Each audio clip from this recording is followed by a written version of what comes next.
یہی وہ لوگ ہیں جنہوں نے اپنے رب کی آیات اور اس کی ملاقات کا انکار کیا تو ان کے سب اعمال برباد ہو گئے، پس ہم ان کے لیے قیامت کے دن کوئی وزن قائم نہیں کریں گے۔ اولئک، یہ لوگ،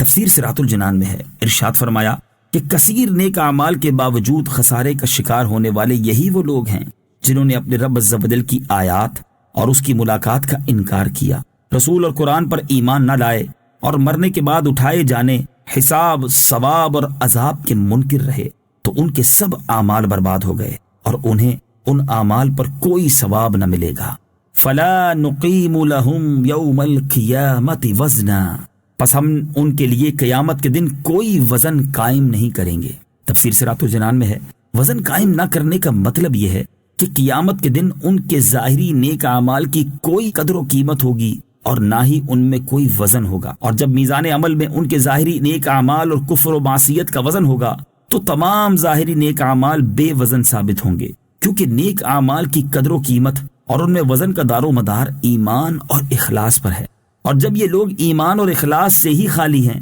تو ان کے اعمال میں وزن کہاں سے ہوگا۔ کفار کے اعمال کے بارے میں ایک اور مقام پر اللہ تعالیٰ ارشاد فرماتا ہے، وَقَدِمْنَا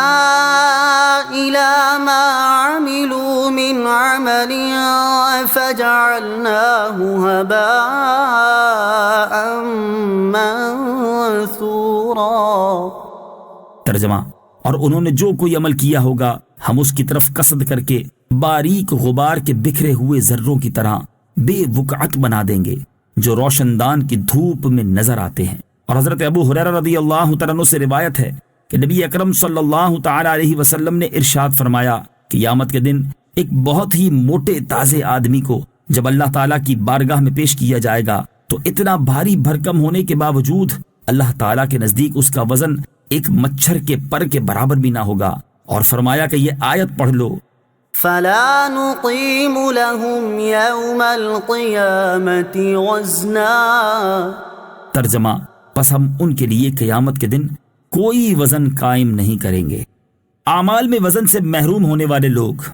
یاد رہے کہ کافروں کے ظاہری نیک اعمال تو قیامت کے دن بے وزن ہی ہوں گے، البتہ بعض مسلمان بھی ایسے ہوں گے جو اپنے نیک اعمال میں وزن سے محروم ہو جائیں گے، جیسا کہ حضرت ثوبان رضی اللہ تعالی عنہ سے روایت ہے، حضور اقدس صلی اللہ تعالی علیہ وآلہ وسلم نے ارشاد فرمایا، میں اپنی امت میں سے ان قوموں کو جانتا ہوں کہ جب وہ قیامت کے دن آئیں گے تو ان کی نیکیاں تہامہ کے پہاڑوں کی مانند ہوں گی، لیکن اللہ تعالیٰ نے روشن دانوں سے نظر آنے والے غبار کے بکھرے ہوئے ذروں کی طرح بے وقعت کر دے گا۔ حضرت ثوبان رضی اللہ تعالیٰ عنہ نے عرض کی، یا رسول اللہ صلی اللہ تعالی علیہ وآلہ وسلم، ہمارے سامنے ان لوگوں کا صاف صاف حال بیان فرما دیجئے تاکہ ہم معلومات نہ ہوتے ہوئے ان لوگوں میں شریک نہ ہو جائیں۔ سرکار دو عالم صلی اللہ تعالی علیہ وآلہ وسلم نے ارشاد فرمایا، وہ تمہارے بھائی، تمہارے ہم قوم ہوں گے، راتوں کو تمہاری طرح عبادت کیا کریں گے، لیکن وہ لوگ تنہائی میں برے افعال کے مرتکب ہوں گے۔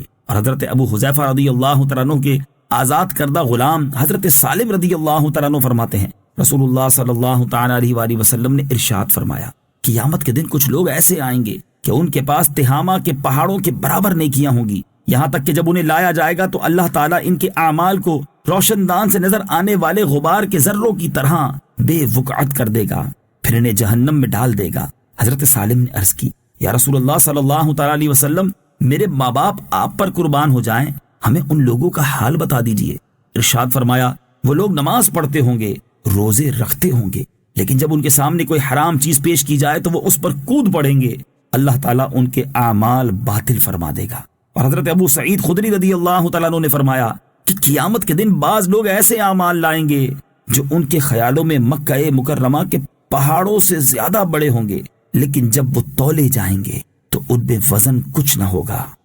ذَلِكَ جَزَاؤُهُمْ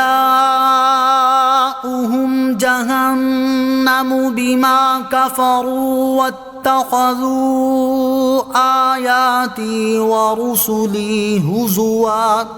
ترجمہ،